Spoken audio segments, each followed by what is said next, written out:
मावळा प्रतिष्ठानचे सामाजिक मानवतावादी कार्य प्रेरणादायी. हभप इंदोरीकर महाराजांकडून कौतुक. प्रबोधनात्मक कीर्तनाने जिंकली हजारोंची मने.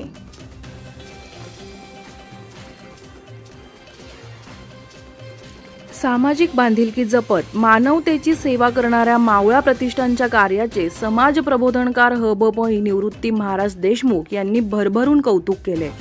वाकरूळ येथे आयोजित करण्यात आलेल्या त्यांच्या गजर कीर्तन सोहळ्यास नागरिकांनी उत्स्फूर्त प्रतिसाद देत अलोट गर्दी केली आहे.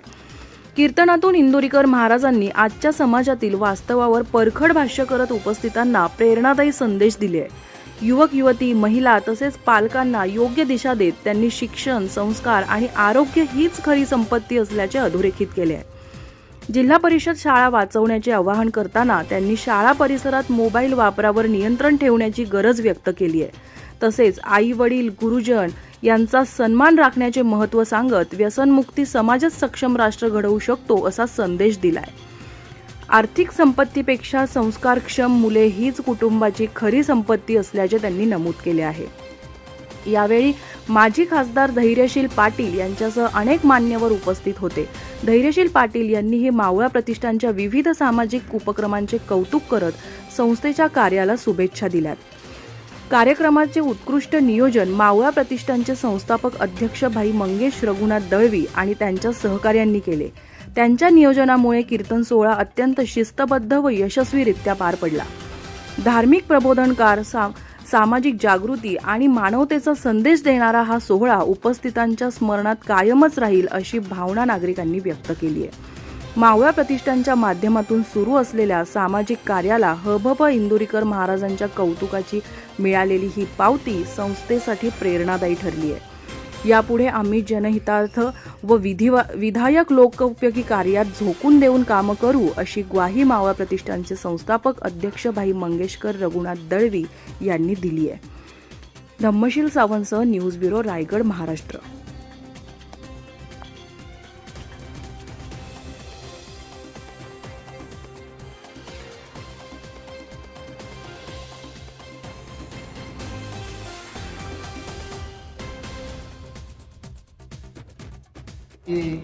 सन्माननीय विजयकाकी पाटील यांचं सुद्धा कार्यक्रमाच्या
सर, काय सांगाल, महाराष्ट्रातील एक गाजलेले प्रवचनकार कीर्तनकार यांचं अत्यंत सुश्राव्य कीर्तन या ठिकाणी झालंय. समाज प्रबोधन आणि खऱ्या अर्थानं मेंदू मस्तक घडवण्याचं काम आजच्या कीर्तनातून झाल्याचं दिसतंय. काय सांगाल, आपण स्वतः संपूर्ण सुश्राव्य कीर्तन ऐकलंय. मावळा प्रतिष्ठानच्या माध्यमातून आणि आमच्या परमपूज्य लांबे महाराजांच्या नेतृत्वाखाली आणि मंगेशभाई आणि त्यांचे सर्व सहकारी म्हणजे आम्ही सर्व मंडळी यांच्या सहकारी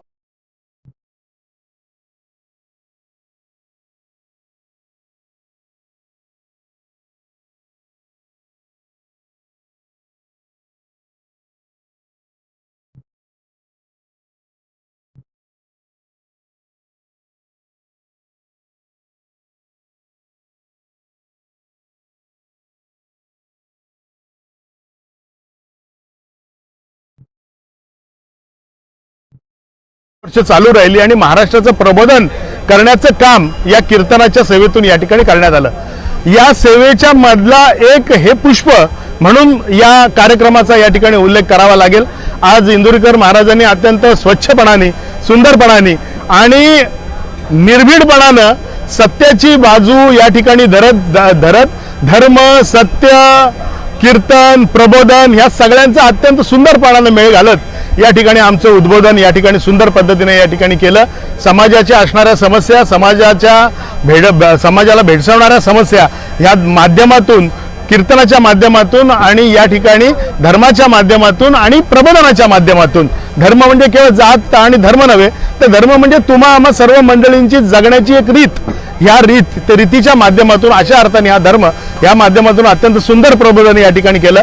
हे प्रबोधन ज्यांच्या कष्टातून साकारलं ते मावळा प्रतिष्ठानच्या सर्व मंडळींना आणि हरिभक्त परायण आमचे लांबे महाराज या सर्व मंडळींचे आणि विशेषतः हे सर्व हा संकुल आम्हाला ज्यांनी उपलब्ध करून दिला त्या वाकुळकरांचा आणि पूर्व भागातल्या सर्व मंडळींचं या ठिकाणी मी मनापासून या ठिकाणी आभार मानतो.